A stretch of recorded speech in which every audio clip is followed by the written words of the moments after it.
to my channel. And also press this bell icon. Sistem elektrikal atau listrik arus kuat pada bangunan tinggi.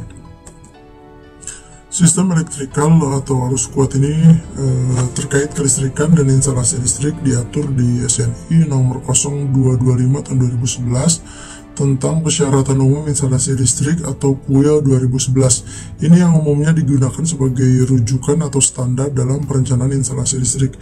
Namun dalam pembahasan ini khusus dalam sudut pandang arsitektur hanya beberapa saja yang akan dibahas. Pertama mengenai sistem diagram sistem elektrikal secara sederhana, pembahasan mengenai ruang genset, tentang instalasi penerangan dan stop kontak pada sebuah bangunan, dan juga perhitungan kapasitas atau daya listrik secara sederhana. Tentunya untuk secara detailnya akan dihitung atau dianalisa oleh konsultan elektrikal yang berkompeten. Ini hanya sederhana dari sudut pandang perencanaan arsitektur. Oke, kita langsung masuk ke diagram sistem elektrikal dari instalasi listrik itu sendiri. Jadi sebagaimana kita ketahui bersama, listrik itu rata-rata di Indonesia disuplai dari PLN.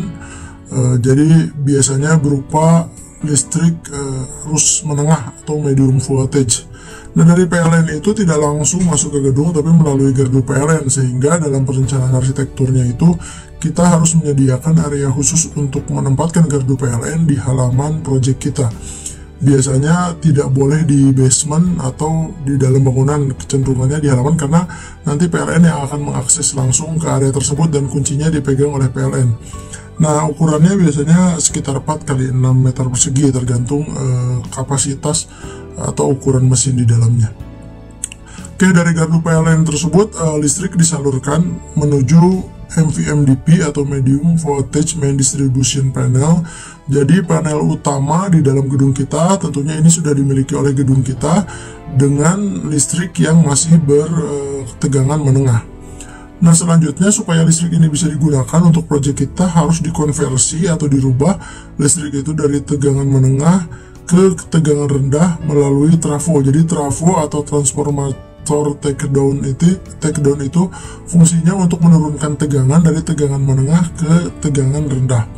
Nah, dari tegangan rendah itu dimasukkan atau dikirimkan ke LVMDP, Low Voltage Main Distribution Panel. Nah, jadi yang warna kuning ini listrik sudah berubah dari tegangan menengah ke tegangan rendah sehingga bisa digunakan untuk kebutuhan sehari-hari pada bangunan.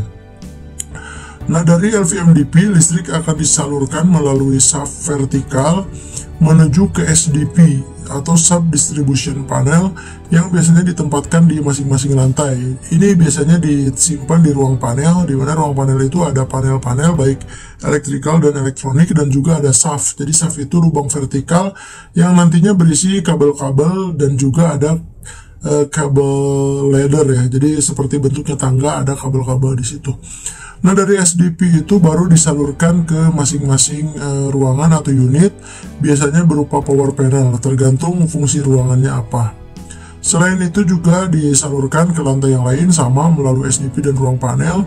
Nah, khusus untuk fungsi-fungsi yang sifatnya serata seperti apartemen, maka dari SDP disalurkan ke meteran atau biasanya disebut KWH meter ke masing-masing unit. Misalnya kalau kasusnya apartemen atau fungsi-fungsi lain yang memang sistem elektrikal atau pembayarannya secara personal, jadi ada meteran di setiap masing-masing unitnya.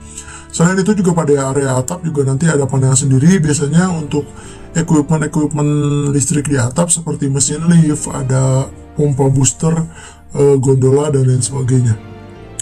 Sebenarnya di basement pun banyak peralatan elektrikal yang memerlukan energi listrik seperti pompa, fan, dan lain sebagainya. Namun karena keterbatasan area, di sini hanya dijelaskan yang di basement itu biasanya trafo dan lain-lain.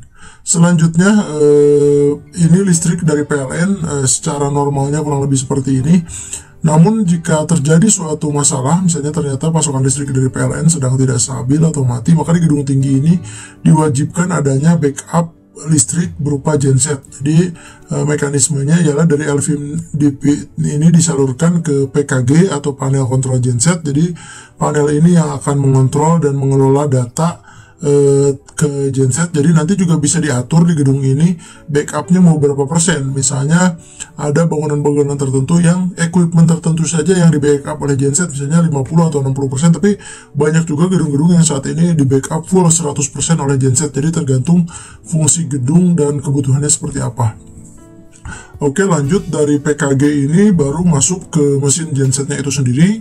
Maka dari situ gensetnya akan menyala dan menghasilkan energi listrik untuk dikembalikan ke PKG dan LVMDP. Nah, jadi pada saat pasokan listrik dari PLN terganggu atau misalnya mati, maka gensetlah yang berperan memberikan energi listrik ke bangunan tersebut, tentunya dengan bahan bakar, biasanya pakai solar. Dan ini harus disediakan ruang genset khusus tersendiri. Dan perlu diketahui juga bahwa genset itu karena panas, dia akan mengeluarkan buangan udara berupa exhaust dan knalpot yang harus kita perhatikan. Nanti di halaman project kita akan ada duct hose untuk pembuangan udara panas dari genset. Itu terkait diagram sistem elektrikal secara sederhana. Kita masuk ke ruangan genset, di mana ruang genset ini adalah salah satu ruang yang cukup penting yang harus diperhatikan oleh kita perencana arsitektur. Kenapa? Karena genset itu equipment atau peralatan listrik yang sangat penting yang harus ada di sebuah gedung dan ukurannya sangat besar. Jadi perlu persiapan atau memperkirakan kira-kira kebutuhannya seperti apa. Jadi ini contoh potongan sebuah ruangan atau kita anggaplah sebuah basement, tapi perlu diketahui juga bahwa ada peraturan terbaru bahwa genset itu tidak boleh ditempatkan di level terbawah dari sebuah basement karena dikhawatirkan akan terjadi banjir atau terendam, sehingga sekarang peraturannya genset itu di basement, kalau ada 3 basement mungkin paling tidak di basement 2 gitu, seperti itu.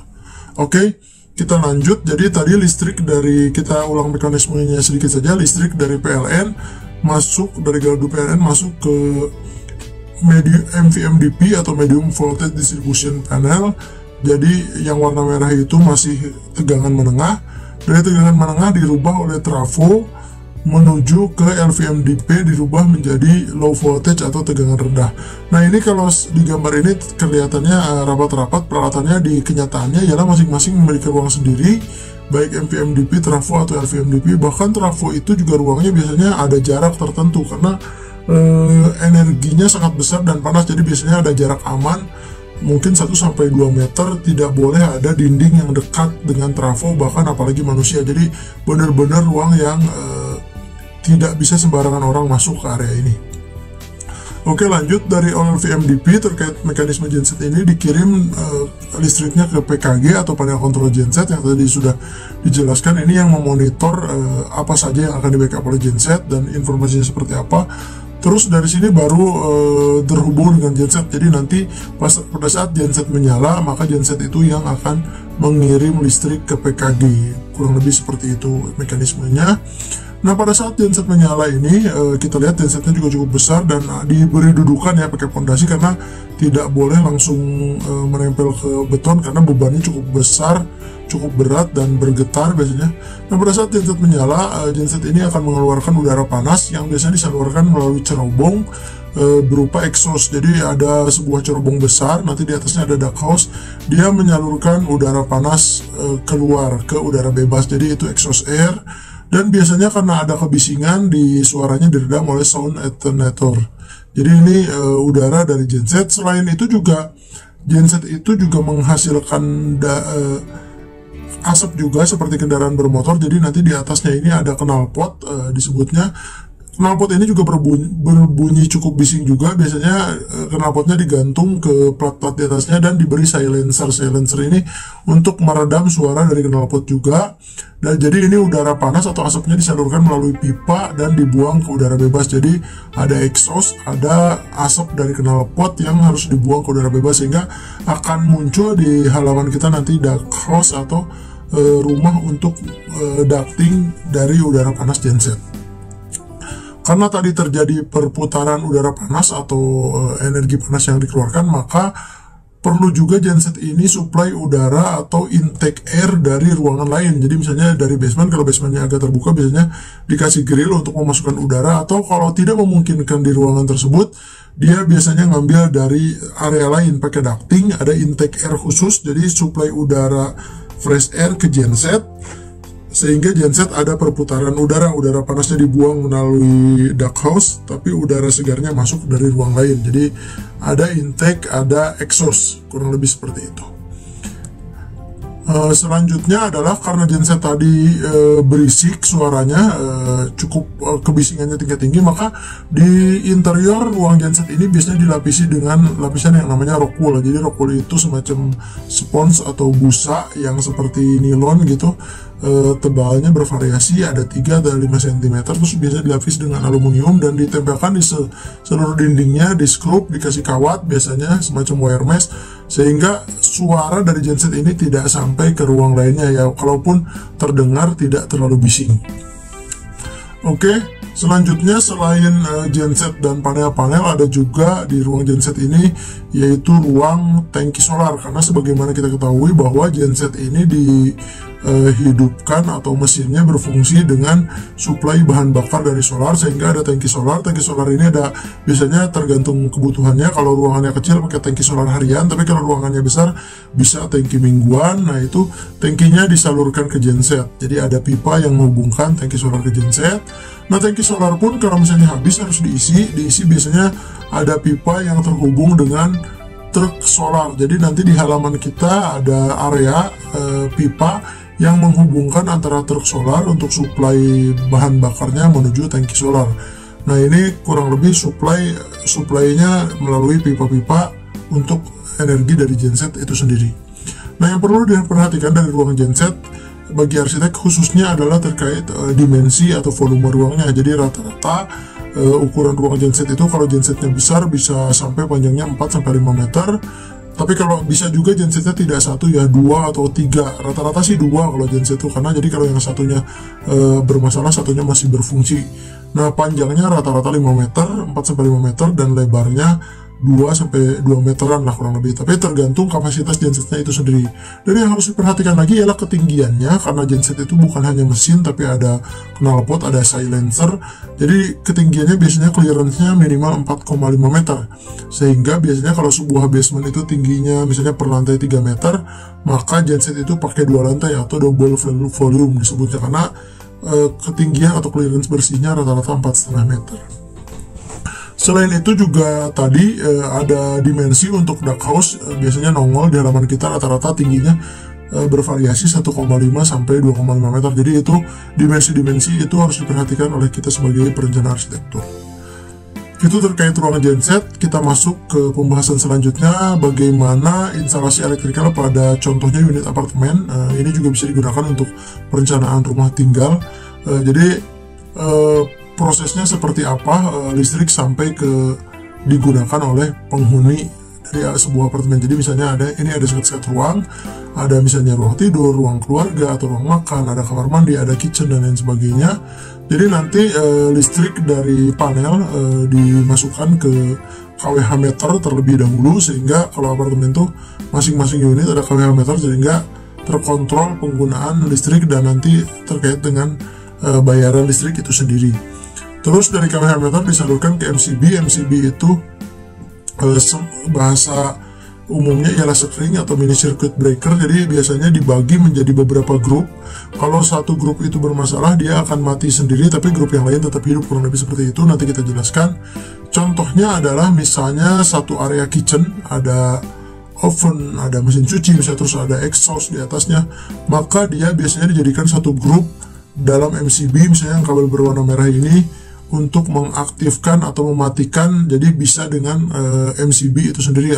Begitupun kalau bermasalah, dia tinggal di switch, dinaikin atau diturunin. Nah, ini contoh satu grup yang pertama. Terus biasanya di area kamar mandi ada yang namanya listrik yang cukup besar, itu dari water heater biasanya. Jadi water heater ini juga pada apartemen biasanya diberi grup sendiri, karena biasanya kadang sampai 800 watt gitu untuk yang kapasitasnya besar. Yang kecil pun 300-400 biasanya dikasih grup sendiri. Jadi kalau bermasalah juga dia terpisah, kalau mau dimatikan sendiri.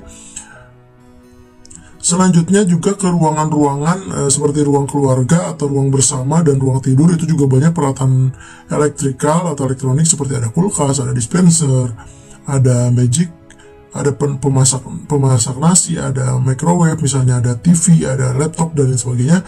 Itu juga biasanya dijadikan satu grup karena biasanya relatif listrik ini tidak terlalu besar, tapi biasanya jumlahnya cukup banyak. Jadi rata-rata 100 sampai 200-an lah listriknya itu biasanya dijadikan satu grup. Jadi kalau di area ini mati, dikontrol mati semua gitu. Jadi tergantung kebutuhannya seperti apa. Pembagian grup ini juga tergantung kita sebagai perencana, tapi yang umum kurang lebih seperti ini berdasarkan karakteristik dari fungsi-fungsi peralatannya itu sendiri. Selain itu juga yang penting ialah terkait pembagian juga lampu. Lampu ini juga grupnya biasanya dipisahkan sendiri, satu grup lampu semua pada apartemen, dan biasanya khusus kamar mandi lampunya digabung grupnya dengan exhaust dari kamar mandi. Jadi pada saat menyalakan kamar mandi lampunya, dia otomatis exhaustnya akan menyala. Jadi ini satu grup untuk penerangan atau lampu. Dan biasanya di apartemen juga ada AC. Nah, AC ini juga kapasitas cukup besar. Yang AC setengah PK aja bisa 300 atau 400 watt, apalagi ada AC 3/4 atau 1 PK itu lebih besar. Nah, ini juga biasanya dibikin grup MCB sendiri, sehingga kalau AC bermasalah, dia bermasalah sendiri, tidak mengganggu yang lainnya. Dan biasanya bahkan untuk AC-AC yang besar, satu AC itu bisa dibikin satu grup MCB sendiri. Jadi ini kurang lebih gambaran sederhana instalasi elektrikal pada apartemen. Kalau kita lihat secara denah, nah ini juga hubungannya dengan kita sebagai perencana arsitektur untuk penyusunan layout ruangan dan juga interior dalam penyusunan furniture-nya seperti apa. Ini kurang lebih gambaran dalam instalasi elektrikal. Jadi masuk ke pintu sebuah apartemen itu biasanya ada KWH meter di balik pintu atau meteran tadi, dan juga ada MCB yang pembagian grup-groupingnya.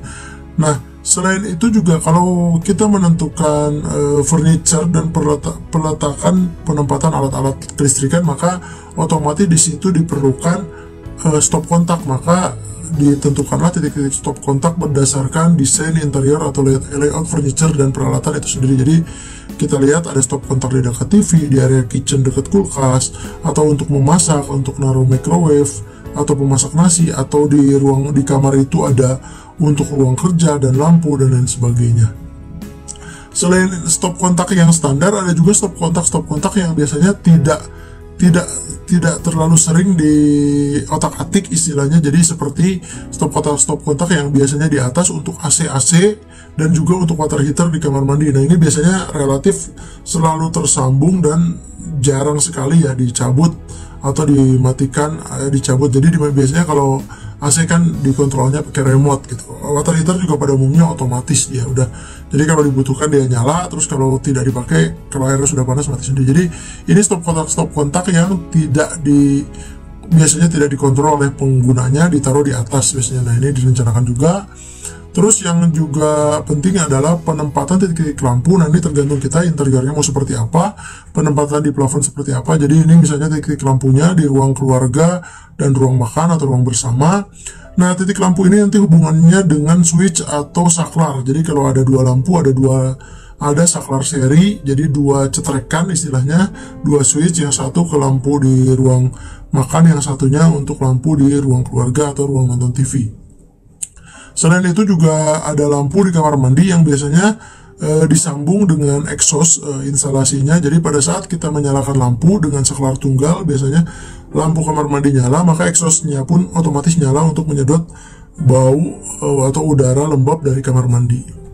Terus juga ke area kamar tidur utama itu juga ada lampu, biasanya dua di atas area kasur dan dekat ruang kerja.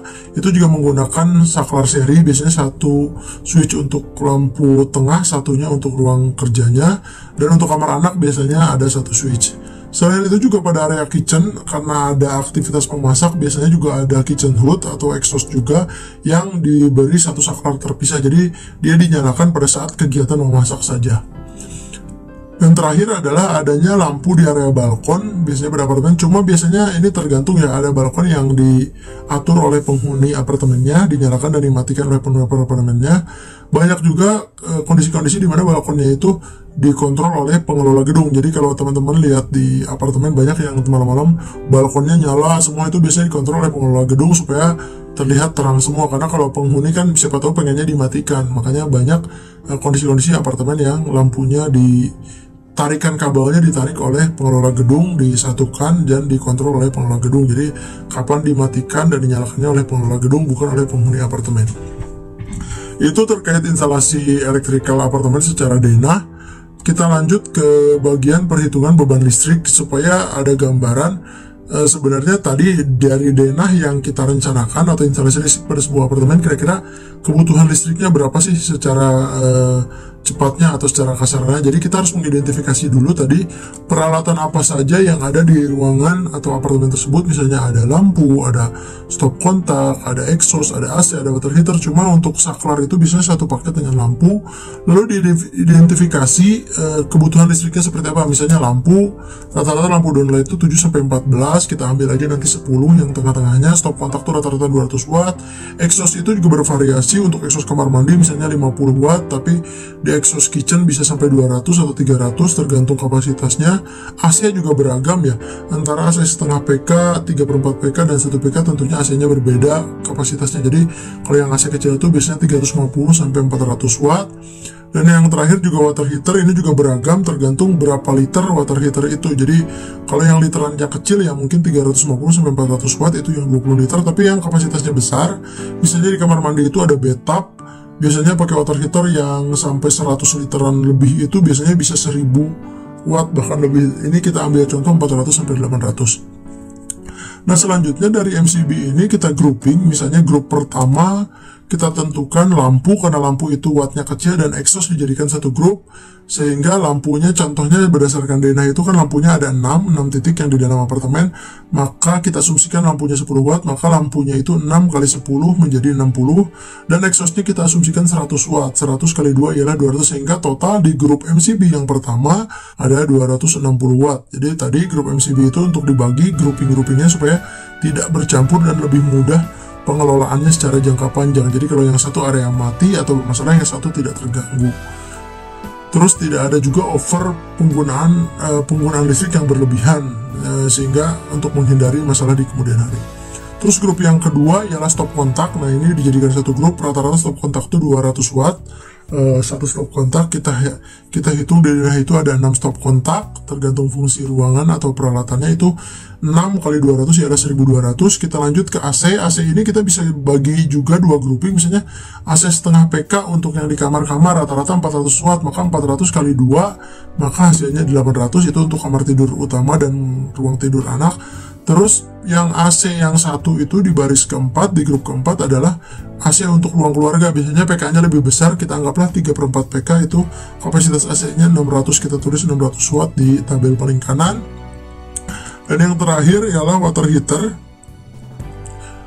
Water heater itu ialah rata-rata tergantung listriknya, kapasitasnya tadi. Misalnya kita anggap aja kapasitas yang sedang 800 watt. Jadi dari sini sudah kita ketahui berapa besar daya yang dibutuhkan listrik pada apartemen ini. Kita totalkan 3660 watt. Nah, biasanya di dalam penggunaan sebuah apartemen juga sama seperti rumah tinggal, tidak mungkin seluruh peralatan berfungsi berbarengan semuanya menyala gitu dalam waktu yang bersamaan. Biasanya ada faktor keserampakan, kita anggap aja 70%, kadang juga dihitung bisa 60% tergantung penggunaannya. Maka 70% dari 3600 ialah 2562 watt. Nah, ini kita sudah tahu kebutuhan listriknya.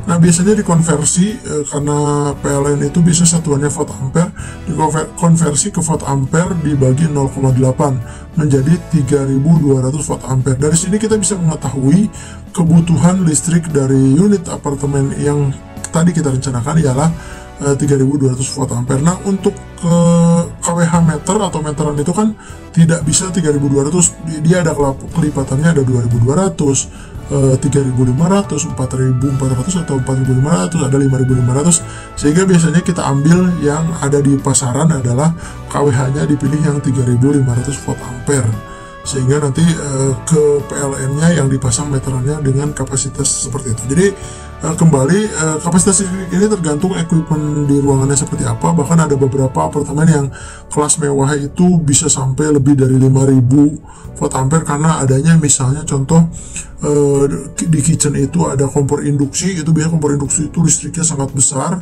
Terus ada juga microwave itu biasanya satu microwave itu bisa sampai kurang lebih 1000 watt. Jadi tergantung interior dan equipment di ruangan itu seperti apa.